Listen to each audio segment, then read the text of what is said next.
Welcome, welcome to our Monday, August 19th meeting. Carly and Claire, we're down one today. Katelyn's on vacation. You guys burned her out with too much realm, so now she's taking some time off. Just kidding. So we've got 16 people rolling in online. I had one person tell me the link wasn't working, but I can see it is, so that's helpful. And we've got maybe another 20 or so in person. Yeah, people are rolling in. Let us know how the quality is. We'll try to get trained to looking at our new camera, and we have new microphones as well. So we've got Chris here helping us out with that. We're just testing out some things. We made a goal at the beginning of this year to treat Monday meetings as like talk show style meetings, because we do post them to YouTube. We get a ton of views on YouTube, and there's a lot more we can do to leverage it. So not just you guys are watching, but we also have the public and other agents watching as well. So we want to make sure the quality is good. I think the next phase of sound quality is actually getting something for the audience, so that when you're watching online, you can hear the questions and kind of the commentary. We sort of like that you can't hear it because it makes you kind of come in person, so you get the full experience, but we get the reality is there's about 200 other people outside of this room who are watching these meetings as well. Get a lot of value from them. So otherwise, sound is good then, I think.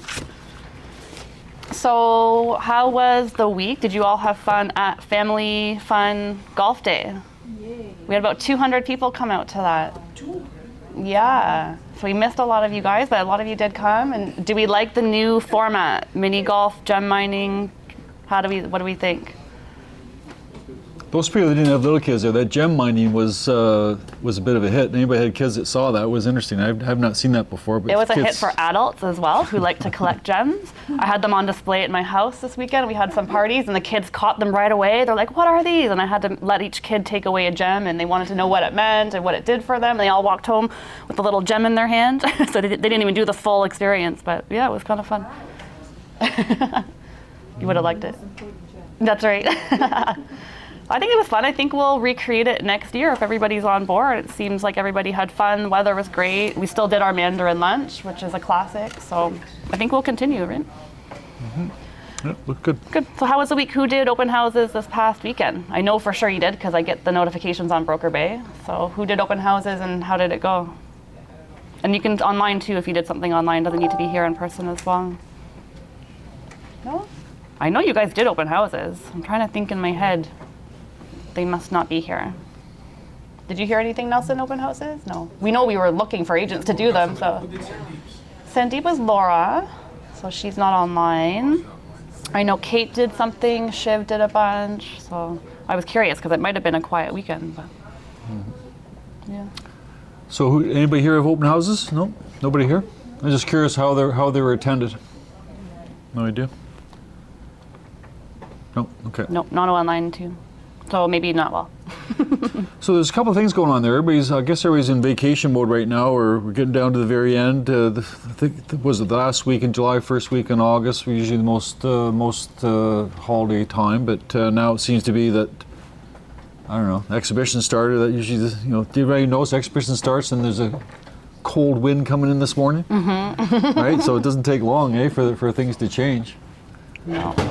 But I was just curious how the open houses were going and whether or not people are going on there, and with the market slowing down, it's a good time to take time off. It's also time to plan, right? If you plan to do an open houses or want to do an open house, there's lots of people that have listings. So if just target those people. If you want to do an open house yourself, if you find that the business is such that you want to get out there, why not do open house like Saturday and Sunday, right? You don't have to do it just once.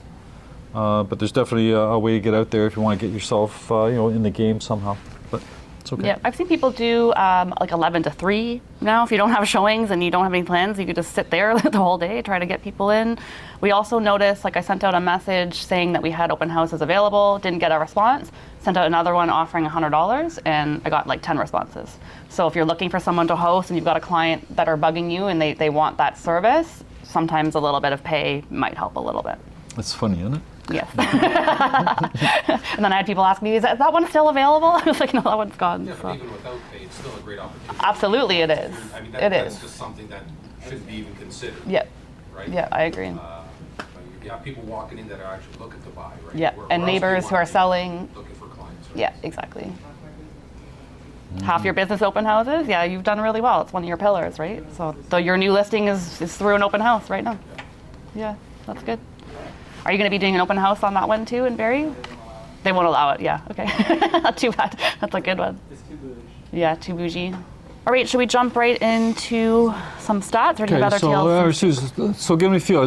What's the feel out there? Does anybody think that the market's starting to do a little bit different? You find a little more activity? You find things starting to pick up, or are we still in the summer mood? Hard to say. Not the condos. Lots of condominiums for sale and for lease, yeah. So let's get the stats in. The stats themselves, we're hanging around that 24,100 right now. We're at 24,154 active listings. We've been around the 24,500 for a while now. So it's been fairly stable.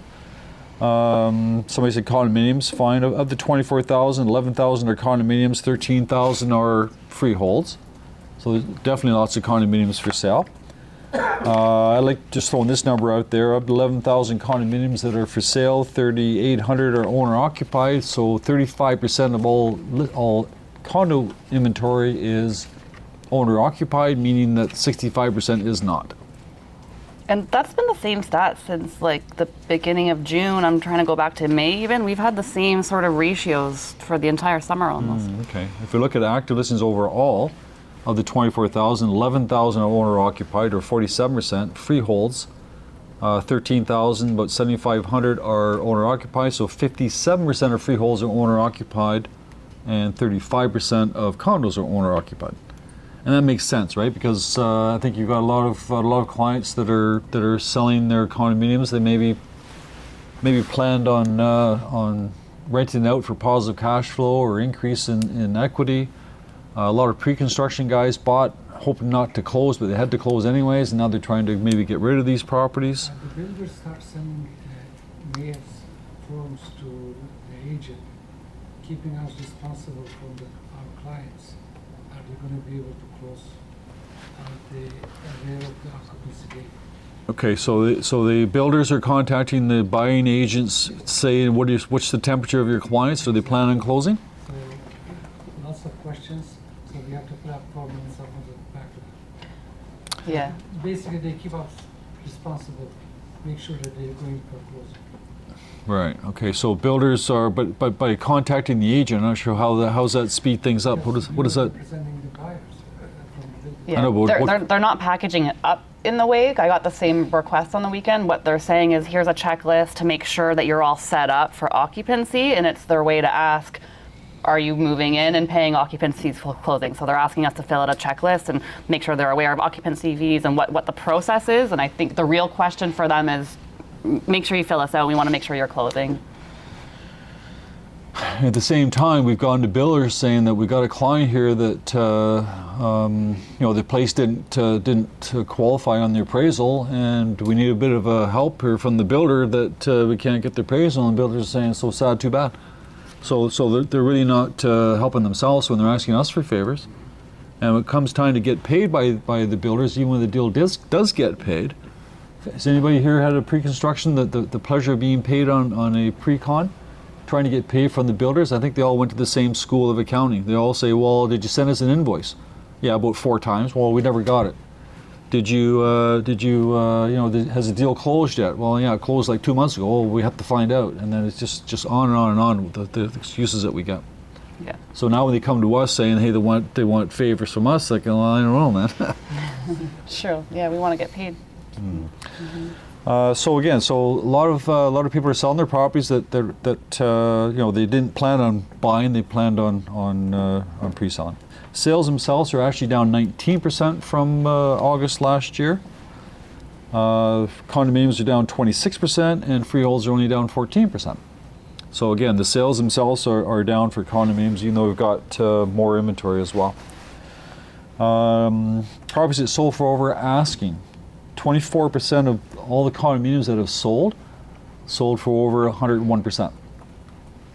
And 34% of all listings sold for over 101%, and 39% of the freeholds sold for over 101%. I just did a little thing last night. How's everybody doing with Realm? You guys, I noticed Seneca here working on Realm. Are you getting used to it now? Are you okay with it? I really miss in this stratus, but you notice you're using the consumer view, which is the one I like. So you're sort of looking at the map. Is that the direction that you've gone? Yeah. How's everybody else doing with the realm? You all right? I do find it a little slow. Yeah. It's slow. Yep. Yep. I find the app okay actually, but I find the desktop slow. Yeah, it's been slow right from the very beginning, Yeah, yeah. and we complained about that from the very beginning. I have a feeling maybe it's just their servers they're using. I don't know. But anyways, Stratus, I still dream about it. Stratus. Okay. There are a lot of glitches and doesn't when you search and if you give the district and areas, it gives you plenty of the properties, which is the areas that you're not requesting. Really? Okay, I haven't seen I that actually yet. know why. It's because there's a little check mark that says match all areas. Oh yeah. Yeah, because otherwise it's going to show you everything, Pickering, unless you the little check box. Yeah, Yeah. that's what So I just did a little printout of Toronto condos and freeholds that sold for over asking. Actually, these are condos. I wanted to find out what's going on. Like, who's got condominiums trying to sell? Is condominiums a problem right now trying to sell, right? So there's somebody selling for, again, over asking. I just did a list here in the last week. 65 condos sold for over asking in the last week. So what are these guys doing? What makes that happen? So we've got one that went for it says 100. Yeah, okay. Have to read this properly. Original price? No, it doesn't. Okay, so this one here was listed for original price was $899, $890, sorry, and it sold for $988. One was listed for $899, sold for $950. So one was listed at $788, sold for $875, $699, $850. So it's about $50,000 more than asking. This was generally what's going on right now. So if you're trying to strategize your price, maybe you want to maybe be about 50 grand or so within what you think the value might be. We were suggesting one time even like a couple $100,000, make it obvious that you're trying to do something here, but I don't see that happening. Most of it's selling for within $50,000 of the price.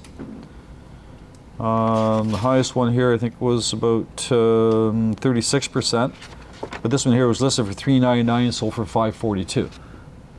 So that's a difficult one. Do you know how long it took these to do that? Like if it was in a 1 week or a 30-day kind of period? I do, but didn't print out Yeah, for some just reason. Are we down 20% in terms of like to date or To date, 20% for what now? like volume? sales are down. Sales are down 20%. No, sales year-to-date sales are down about 5% from last year. Oh, only 5%. Yeah, for unit sales, yeah. But last year was the worst year in the history of real estate boards for the last 20 years. So we were 5%. We're 5% below the lowest year in 20 years. But you're 19% here, he's asking. He's asking about this number, you're 19% down. Minus 19% is again we're still 19% for this month, but year over year, for August, year to like date, August it's about last year 5% down. Yeah. Yeah, it's about, Where it is? all GTA, all Trump. No, the apartment, you said it's 399. CO1. Downtown. Yeah. Yeah, CO1. Wait, so are we including Barrie numbers? No, not ours. No, I don't. I just do the original 5. Yeah, I don't do all those though. Yeah. Leases themselves. What's going on with leases? Leases, there's 13,000 active leases. 7,800 are freehold. 5,500 are 7,800 are condo. 5,500 are freeholds. Leases themselves for condominiums are up 9% from last year. Freehold leases are up 26% from last year. So why would that be? I'm thinking that maybe a lot of students want to move in this month before school starts. Wouldn't August be like a peak Yeah. time for student rentals? Mm-hmm. So I'm guessing that's why it's up 9%. A lot of student rentals are coming in at this time of year. So I'm thinking that's probably the reason why that's happening, because we're hearing how rentals have been bad, right? Been bad for a while. So I think that's what's going on there. So so if you're doing stuff, just be aware of the different timing. But overall, it's okay. Yeah, condos are weird. We've got 4 condo listings right now. They're not doing anything. I'm going to go to this. Okay. Go for it. Keep going. I'll hop on going? you. Yeah. Chris was talking about skills, different skills out there. There's something going on out there which you're not allowed to deal with, but I'll just tell you the way it is. Somebody told me last week they have 2 listings that are expiring soon. Anybody got that going on? Yep. Expired listings? Anybody know what that means? What those are? Expired listings, right? So for the last couple of years, there's never been such a thing because there's been a demand, there's been such a supply. But expired listings are a way to generate business. But you're not allowed to identify expired listings on MLS. I'll make that very clear. Privacy laws prevent us from using MLS to identify it expires. But there's no reason why you're following a street or you're farming in a particular area and you know that a property was for sale, now the property's no longer for sale, then it's maybe it's expired, then you can contact the individual by phone or by door knocking or I guess phone if you have the numbers. But the purpose is that there's going to be an opportunity for those people that understand what I'm talking about for expired listings. I'm looking at a couple of folks here, so has anybody noticed that yet? That's going to be a source of business you might want to consider, especially if you're farming.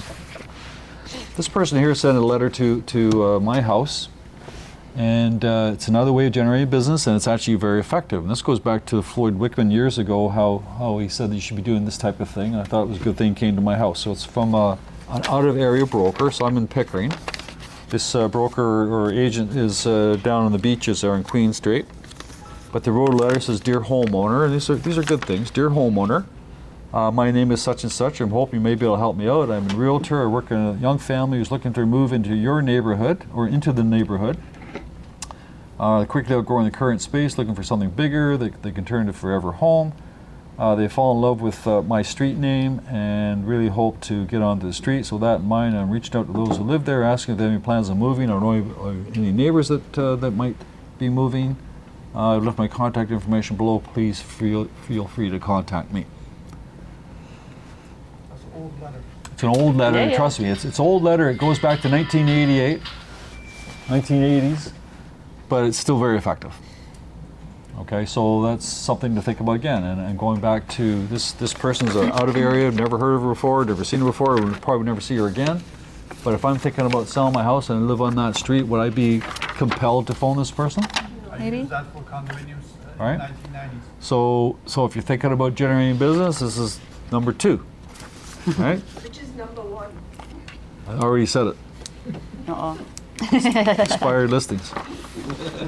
And well, technically we talked about open houses. Actually, not There's expired 3. listings. There's properties that used to be for sale. Yes, true. Okay. That's a better way to put it. Yeah, so the condo market's fun. I'm going to jump back to condos for a little bit too. Toronto condo inventory soars as a buyer's retreat. So investors who typically used to buy smaller units have largely disappeared from the market. So, and again, you've seen that as well in your pre-con world.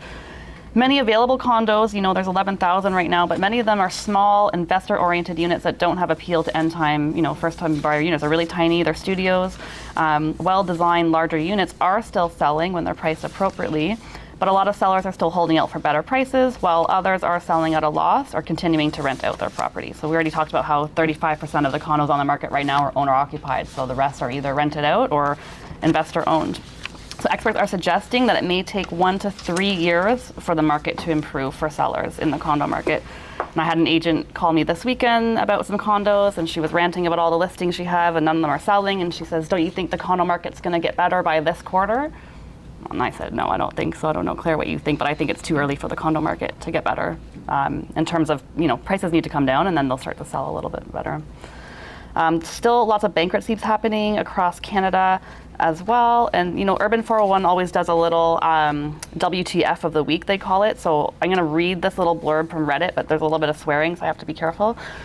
So this guy says, "Had to sell at the peak of the hottest market, wanted to list immediately. Realtor took their time around 4 to 5 weeks before final listing. Interest rates went up, market bottomed out. Realtor still took their time around another 2 weeks more, then backed out, left me hanging to find another realtor to list. Another 2 weeks goes by before finally on the market again. That person, original agent, cost me about $300K in not selling on the market. He had to get bridge financing at an absolute stupid rate because of a 30-day gap, blah, blah, blah. Moral of the story is never hire your friend to sell your condo. So this person hired their friend, took about 5 weeks to even get it up. That didn't even work out in the first place, had to go hire a professional agent. That agent got it up in 2 weeks, but they lost out on a potentially decent market. So that was their WTF of the week, is don't hire your personal friend to sell your condo unless they're sort of an experienced full-time real estate agent. I'd like to know the details on that one there. The guy's probably asked $1 million and the friend says you're nuts. Yeah, I mean to say that you're losing now he's trying to sell it for 300K. 700,000 and thinks he lost 300 grand. Yeah, exactly. Yeah. Exactly. Yeah. So this article is by The Star. They also talked about how Toronto wants more family-sized condos and why what being built today just doesn't work. So when condos were being built, before, they were 2-bedroom, 3-bedroom, concrete walls. They were big. They were proper drywalls with windows and closets. It made sense for families, right? It wasn't unusual for a family to buy a condo and live in the city. But now you have glass walls that are dividing the spaces where people are supposed to sleep and eat, no windows in bedrooms. The kitchen is basically a wall with a fridge and an oven. They call that a lichen, when it's basically your living room and your kitchen combined, it's a lichen. And even though builders are mandated to build a certain size or certain amount of 2-bedroom, 3-bedrooms, those 2-bedroom, 3-bedroom that they are building are just not functional for today's families. So typically investors are still going for the cheaper units to get into the market, but those are the ones that are trying to be flipped right now. And the condos that we're building are just not suitable for what families are looking for today. And I think they did meet those needs in the past, but they're calling them Franken suites, which are basically, they take a small sort of square footage plot and they get as many bedrooms and layouts as they can in them, but they're just not desirable for Canadians living right now. So that's why condos are going to continue to struggle a little bit.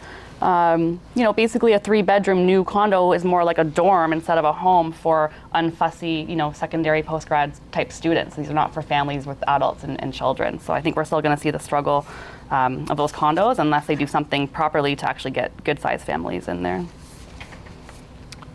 I had that article too. I just want to add a couple more things to Yeah, that. sure. So I didn't realize this. You guys, I don't get inside condos that often, but they have a lot of 3-bedroom condominiums in Toronto. You guys have seen the 3-bedroom condos? And they have what they call, what's the word? Is it soft bedroom? Yeah, Anyways, the junior. the city of Toronto says that to have a bedroom in a condo, it has to have a window. So what they've done here is that rather than having a window that goes outside, they have a window that goes into the living room. And the living room has a window that goes outside. So you follow what I'm saying? So it's an inside bedroom with a glass wall as being like, that's the wall. Yeah. Because you have to have light coming into it, so it has light from the 2 rooms there. And they're putting 3 bedrooms in a 900, or the example I have here is 800 square foot, 3-bedroom condo with this Franken suite stuff going on there. So that's what they're talking about, right? Yeah. But then they go on to say that if somebody wants a proper, at $1,400 a square foot, if somebody wants a proper 3-bedroom condominium, it should be a minimum like 1,000, 1,200 square feet. And at $1,400 or $1,200, whatever, it's like $1.6 million. So now for $1.6 million, you get a 1,000 square foot 3-bedroom condominium. Why wouldn't you take 1.6 and buy a freehold house in Scarborough? Yeah. Right? So this is what's going on. So as far as the city saying that they want 3-bedroom stuff, they want more family suites downtown, nobody can afford them anyways, and who want to spend that money on that little box? So, and then the investors, $100 square foot units, then. all right, and then the investors want the small stuff because they don't have a lot of money and want to get good returns. So a lot of small stuff's being built too. So the builders are getting caught both ways. So it's hard for them. Yeah.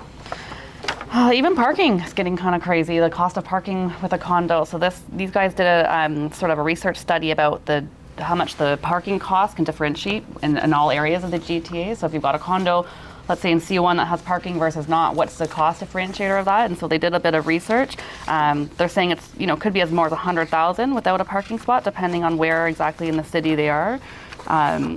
In Yorkville right now, parking spot's $175,000 pre-con.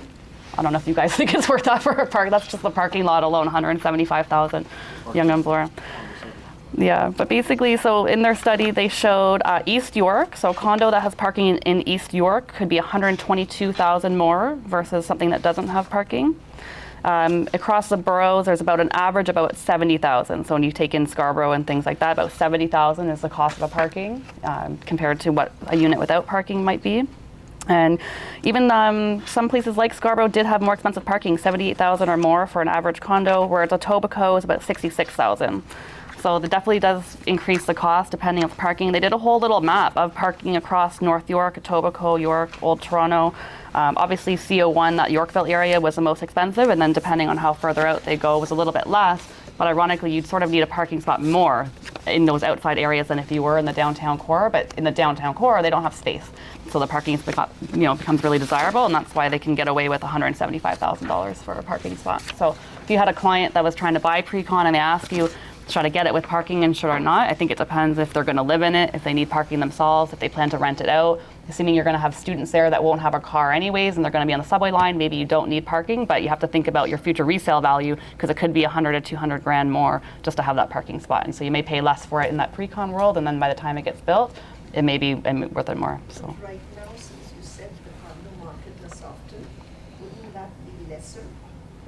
Yeah, this study is just an average of all condos, but yeah, I mean, people still want parking, right? So even if they are taking TTC, they want to get out of the city somehow, and so people still want parking spots, and they're going to pay for them too. In addition, the maintenance fees goes up. Yeah, of course, yeah. Nothing is included. Yeah, maintenance fees, yeah, You wouldn't. said it's, for anybody want to buy, why you want to go for a condo? Yeah, yeah, no, it's true. It's challenging. Do you want to do this one, Claire? This is the new home prices back to pre-pandemic levels. Or you've got something else even. Just to parking for a little bit, we're just throwing around some ideas last week on a condominium downtown. I think it was where is it? What's that area down there that? Liberty Village. That's considered CO1 still, but on the west So side. Liberty Village, everyone knows Liberty Village. It's high density, lots of condominiums, bad transit, well, good transit, but just too many people using it and things like that, right? But they're having a hard time selling them. And I think one sold last week, power sale. I don't know what the square footage was, but let's say it's 500 square feet. It sold power sale for 450, and everybody screwed everybody up because everybody's trying to get 550s, and the power sale went down. So we've got one for sale there, and it was parking, trying to get, I don't know, what were we listed at, for 550 or something there? We're getting offers for 499 because it's power sale.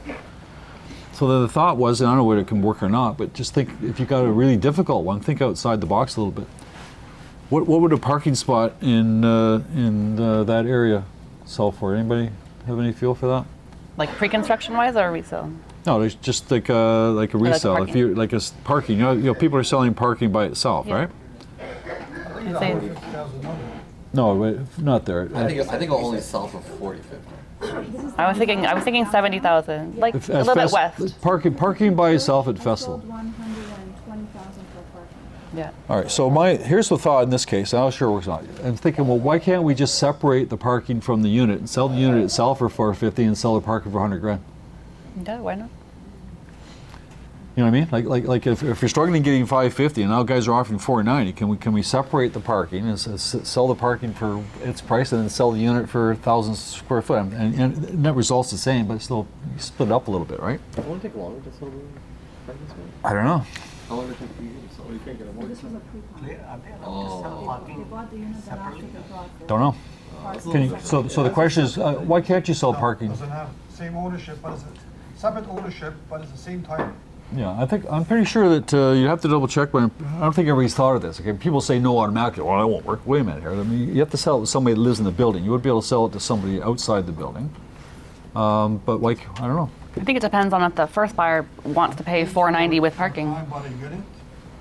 That previous owner had a parking in a different building, next door building.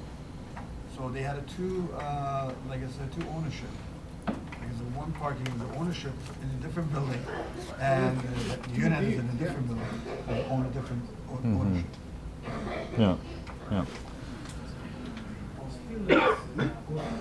So better tell her not to come back. So you gotta find someone that has 100,000 cash that can't mortgage on a parking.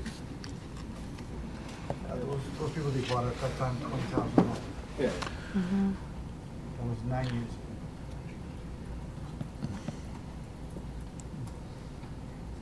Okay, that's fine. So do you have more exciting good news? Because I'm gonna just go right into some training and stuff after. It's kind of hard to find the nice positive headlines Okay, these all right. days. So here's good news. About 2 weeks ago, the stock market hit a peak, and it peaked, right? And then it crashed. Anybody notice that it crashed?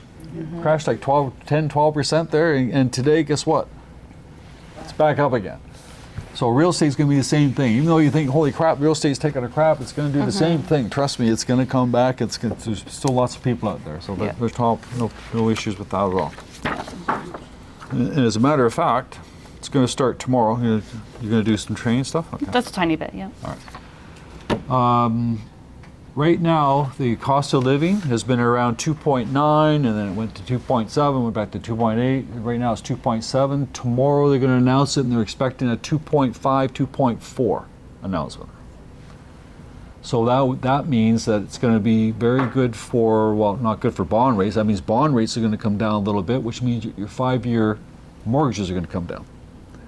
So these are all good things. And right now, variable rates are going to come down. So we asked Varan last week how many people are taking variable rate mortgages versus fixed rate mortgages, and it's about 20% right now. People are taking the variable rate mortgages rather than fixed. What do you guys? Your client comes to you and say, "What do you suggest?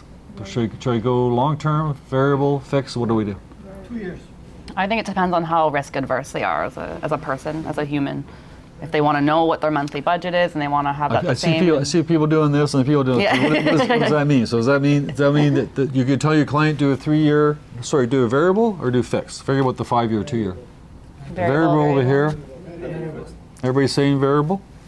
Liars, because you all got fixed mortgages. No, variable seems the way to go, right? That seems to be the trend. Yeah. Like I said, unless you're a risk adverse type person, then they'll just never live well with variable. It would just be living on the edge the whole time.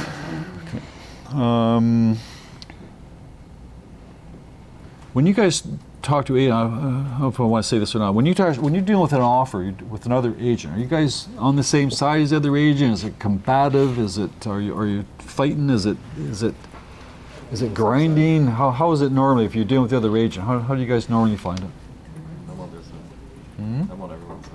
You're on everybody's side. That's good. Okay. Anybody else? So, the reason why I asked is that we had an agent there on the weekend. It was kind of fun. The deal got through, but the property's been in the market for a long time. I can talk about almost a year. And get an offer on the property. I'm just going to make up numbers here. They get an offer. The list price was $800,000 at one time. Now it's down to about $700,000. Get an offer for $650,000. The seller signs it back at $675,000. Seller's old folks. Seller doesn't do intent to sign. Doesn't do anything on their phone. Everything has to be done in person and by hand. And so he said $650,000, and then they gave her a sign back $675,000. And then once she got home, they phoned her up and said, "Oh no, I want full price." So the agent was at wit's end. Said, "I'm going to cancel this. I'm going to get rid of it. What's going on? I'm doing this a year. Guy has to sell. Blah blah blah blah." So finally, we said, "Look, just phone up the other agent and work it out." Phone up the agent and say, "Look, we think $650,000. I think $650,000 is okay. You think $650,000 is okay, but my client wants full price, $700,000." And then they talked it through. Guess what happened? The buyer accepted $700,000. Deal's firm, done. Just because of phone conversation. Just the way the phone conversation went. The phone conversation wasn't confrontational. It was like she was on their side.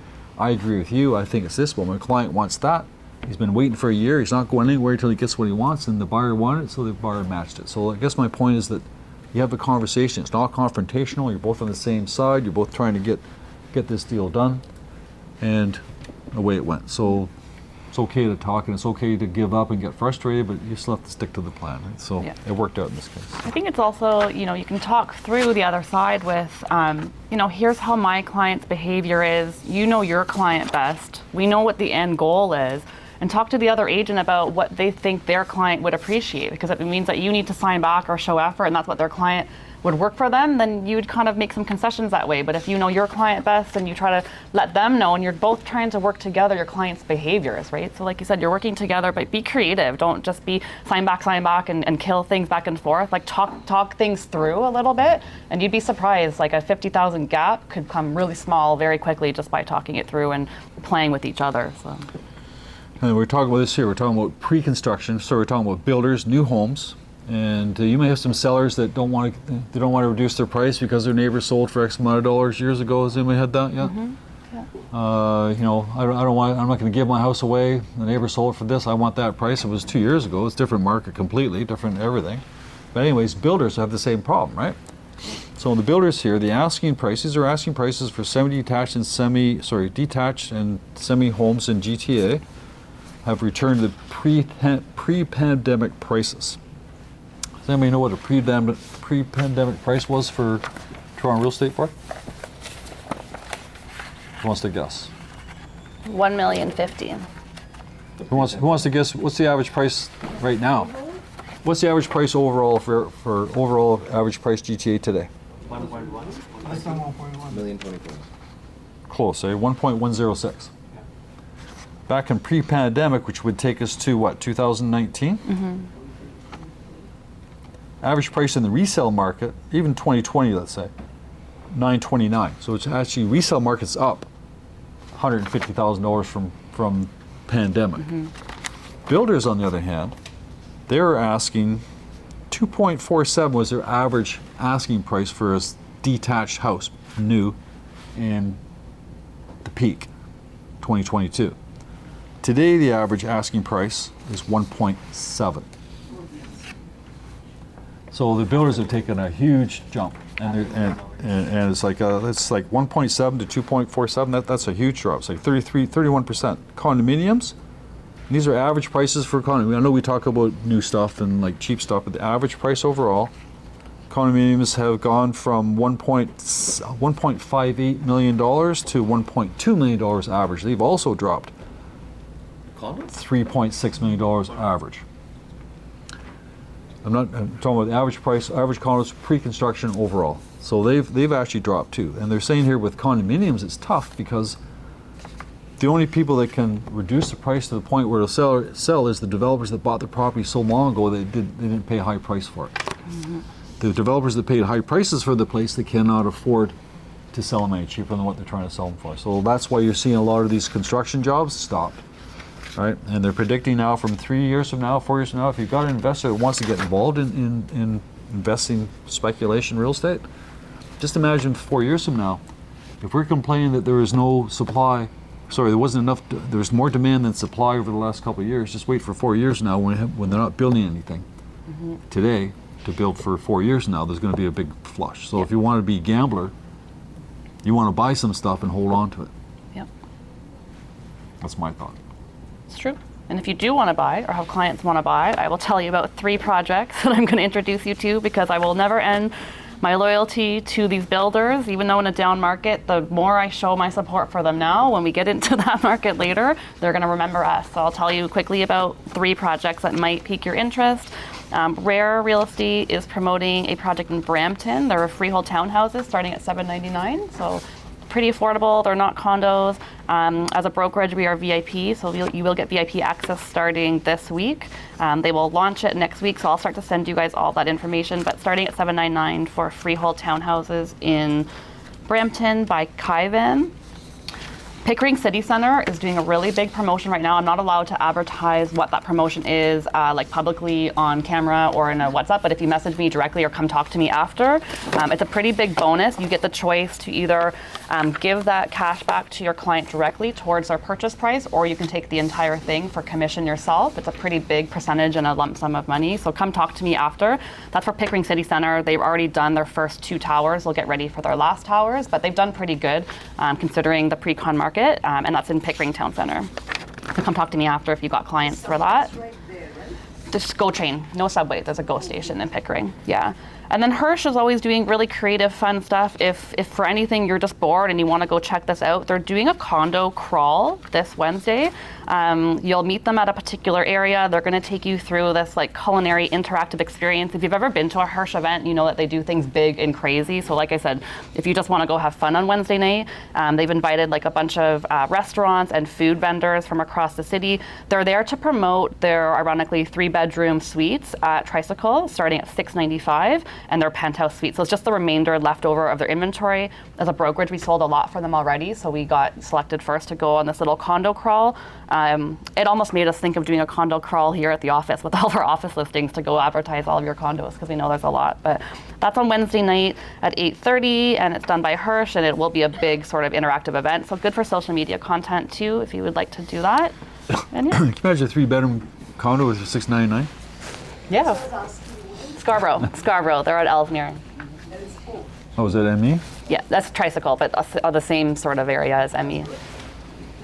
Yeah, so I will always still promote condos. I'm sorry, I know you're tired of hearing it, but it's our way to show our support for them when they come back, and we all need those hot units, 2027 when the market comes back, then we have to show our support now. You got a condo thing too? And this is more this is the condominium, but I want you to more think about what the builders are doing to move their product. Yeah. And if you've got listings sitting there, you got to be creative as well somehow. I don't know what can be, pay down the mortgages or something there. But here's UC Tower 3. UC is what? That's Universal City. Universal City in North Oshawa. Yes. Why do we call it UC? Oh, sorry. No, this particular tower is in North. It's in North Oshawa. It's not Universal City. It stands for something It's called else. University Tower. the university. It's the same builder. Oh no, they're tributes. Sorry. Yeah. No, that's totally Anyways, different. So it's North Oshawa, so it's around the universities or the college. Sell a condo and your client closes with only $36,000 down. Qualify for a CMHC mortgage. Suite starting from $477,700. Share your 10% commission and use it towards your client's purchase, and the balance goes in your pocket. So that's similar to what I mentioned for This is a great PCC. opportunity for you to sell a unit, get your client to get a great deal. You see Tower 2 and 3. Best locations. I didn't print it all, but I know these guys, or some of the guys, are doing, is it Universal Towers? Mm-hmm. So That's what I was thinking of, when you first so said what somebody's offering out there, it could be them, and you said you're not going to tell, so I didn't read anything from anyone. I think these ones are advertising it. The one special promotion I have is for PCC that I'm not allowed to publicly advertise. So the one I'm aware of, I think it's Universal. What they're offering is I'm guessing here, I think it's a 2.9% 3-year mortgage. Yeah. I think it was 199. And it's a vendor take-back mortgage. With 1.99. 1.99 for a 3-year mortgage. And I think it was also like 5% down. Yeah. 1.99? Yeah. For a vendor take-back mortgage. They're betting on the market that by the time it registers, So it was like they a won't need to. 95% mortgage, but it was a VTB, it's not insured. It's not a CMHC mortgage. It's a vendor take-back mortgage, but they're going to do it for 95% at 1.99. In Oshawa. This is That Pickering. particular one's Pickering. This one I'm thinking about is in the, I can't remember if it's the High Mark or is it the Universal? I think it's Universal. I don't know if the High Mark so it did just anything. tells you what the builders are doing there, trying to make things happen. Gives you how many square feet? 212. I have no idea. Probably about 500. I don't know. Yeah. What's Oshawa's going for? What, 800 square foot, 900 square That's a foot? little high even, yeah. So it'd be about 500, 550. Yeah, I mean, you can still buy a condo townhouse in Oshawa for 600, 700,000 too, so it's a hard sell. High threes on the UC in North Oshawa. So people are saying that they can't buy any cheap condos. Lots of cheap condos. It is a great time. Yeah, honestly. But you have to be prepared to hold it. Don't think you're going to be flipping it in 3 years. So. Okay, so Power Hour, we've got 15 minutes left. I've got a couple more things. Just a reminder, your RICO insurance is due this week on the 23rd. I know for sure there's 238 people left, which are probably not in this room or on this call right now, so we'll send all those people reminders. But this is for your errors and emissions insurance through RICO. It's different than the TREB that will come up again in December. We get this question all the time through Nelson, but I already paid my dues. This is for RICO for your insurance, right? $500. If you don't pay, you cannot trade. So RICO is what mandates your license to be able to trade in Ontario. So if you don't renew that, you will not be able to trade. Is there any extension? There's a $35 administration fee if you do it after the due date. So you've got August 23rd to pay. If you don't pay on August 23rd and you pay before August 31st, you're going to pay a $35 late penalty. After August 31st, you're not going to be trading real estate at all. So, I don't know, are you guys hoping that 10, 15% of the people drop out? Yeah. Yeah. Sorry. Yeah. Right? Yep. I think we will see it a little bit. I thought we would see it more last year when the TREB renewed. People somehow managed to pay that. So the RICO will be the first test, and I think you'll see some more weeding out at the end of this year for people that are not professional or taking this profession seriously. A lot of people got their license during COVID, not like us here in the room, right? We're all taking it seriously, but I think we will start to see a little bit of fallout, and it won't be a bad thing. And then I promised you guys I would always remind you of some really fun rules. So this rule, we've kind of touched on it before in the past. This rule is related to having a listing and removing photos. So you might have seen listings where you see it online, they've got a bunch of photos, they sell, and that agent's gone in and deleted all the photos, so now you see like a blank gray screen. You can't do that. Whatever you put out to the public, you have to maintain that integrity for after it's sold. Reason being is you as a buyer's agent need to go and evaluate the property, and that's now comparable. So you can't just wipe away any of the information that you would need to come up with that comparable. Yes, you could probably get away with deleting like a couple of them if there happened to be like a personal photo or something like that, but you just can't go in and delete what you had posted. You've got to keep them up there. We've also talked about this one before where you're making immaterial changes. Immaterial changes could be changing like possession remarks to flexible, TBD, changing it back and forth, adding a period. What they used to do back in the day doesn't happen as much anymore, but they would trigger these changes so that it triggers up into your new status and the client would see it as a new listing. So they've refrained that technology-wise, and the system doesn't really do that anymore. But it's a reminder too that even making those immaterial changes could cause a flag for you as a listing agent. This particular agent, there's 4 listings as part of the complaint. 52 changes were marked in those 4 listings, and it was a combination of photos being deleted, possession remarks were being changed, periods being added, and the fine for that was $8,000. So it was $4,000 to the salesperson, $4,000 to the brokerage. If you are here, we are going to put that fee onto you as well. We're not going to pay for your jail fees. So that was an $8,000 fine just for going in and making some changes to make the listing look a little bit fresh.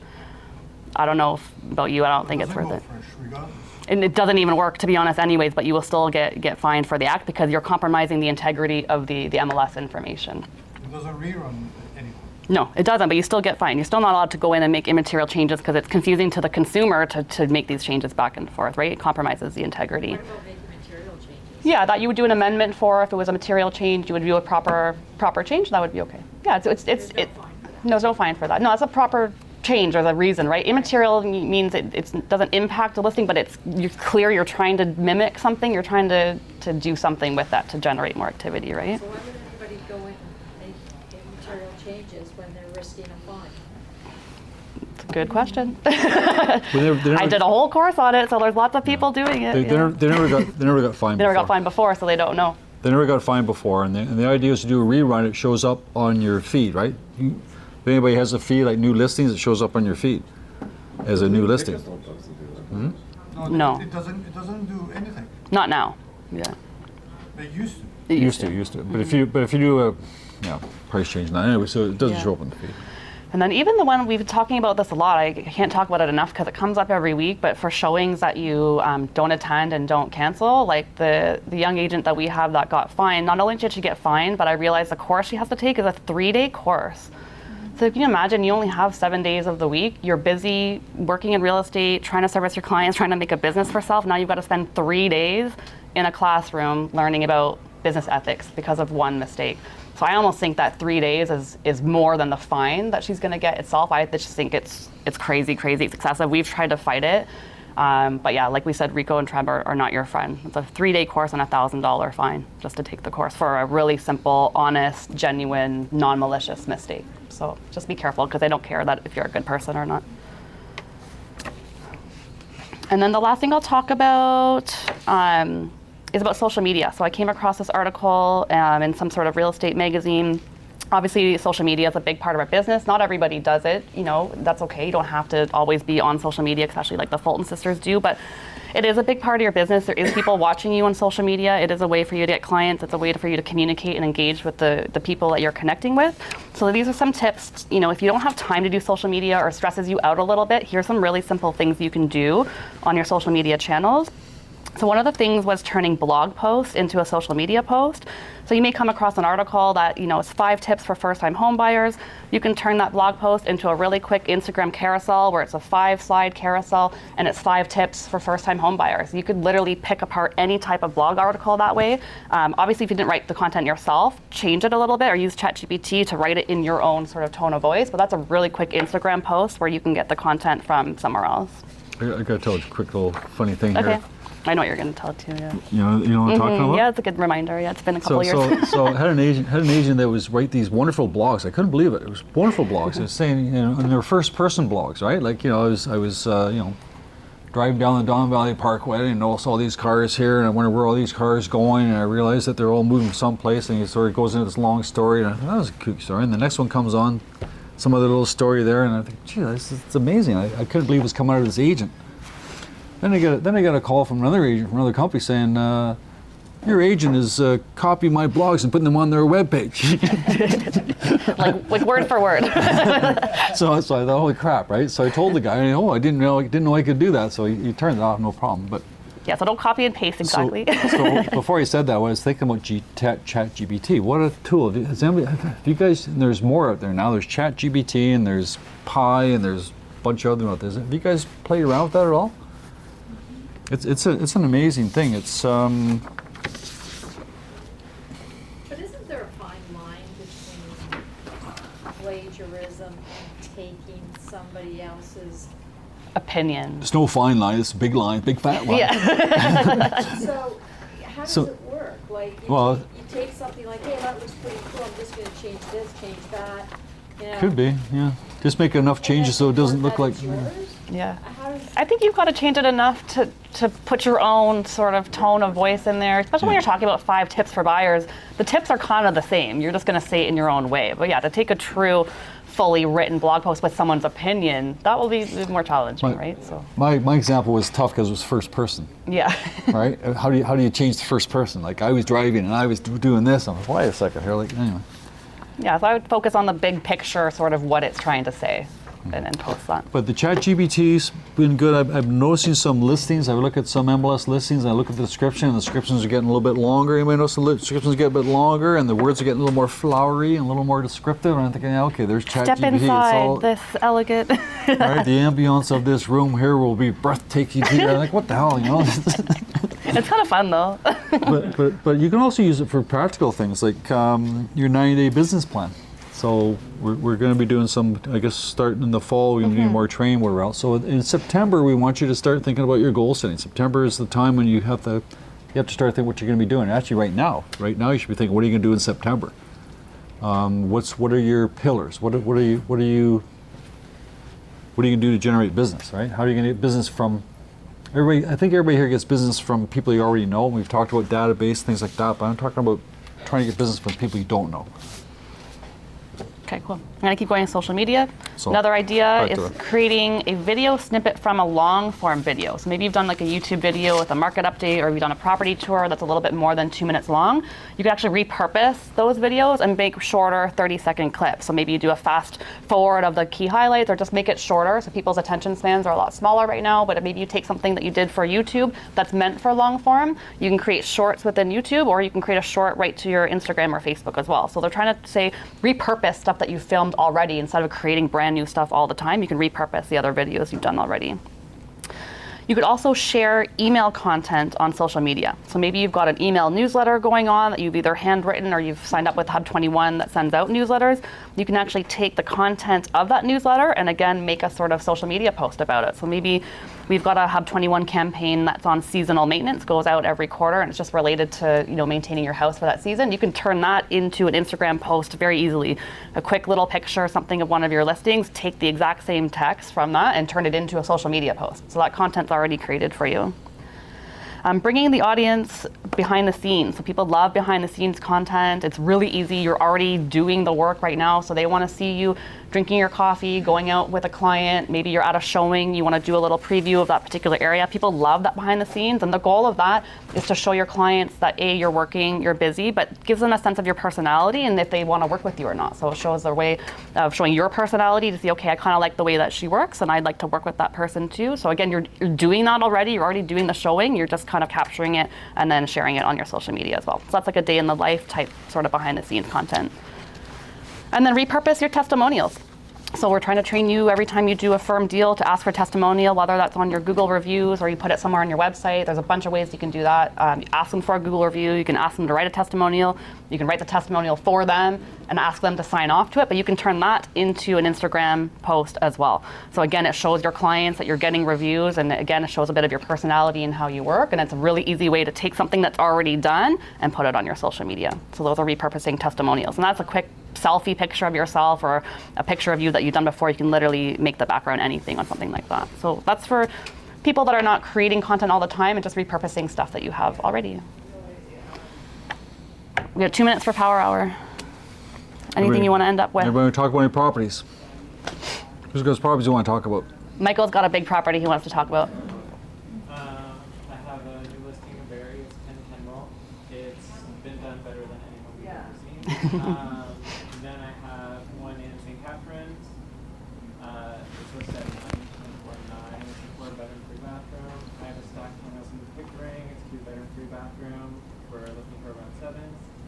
And then me and Tess have an exclusive 2-bedroom, 1-washroom condo in Shepherd. We're trying to get that gone for less than 5. Good. ASAP.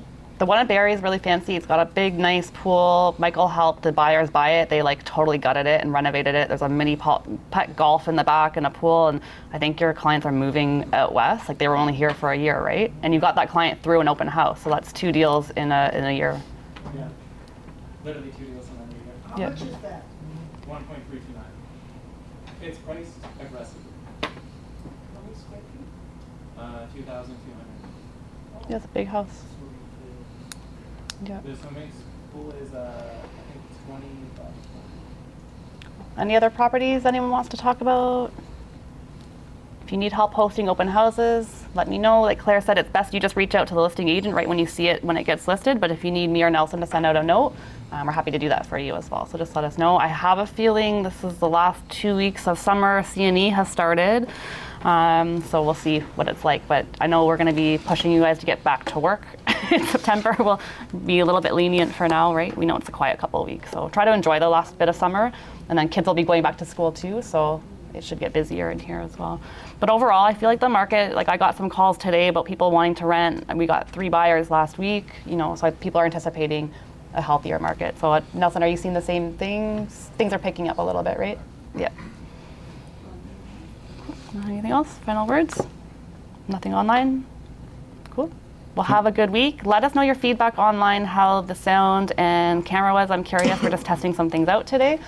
And then we'll see you next Monday. Okay, folks. Have a good week. Be good. Bye.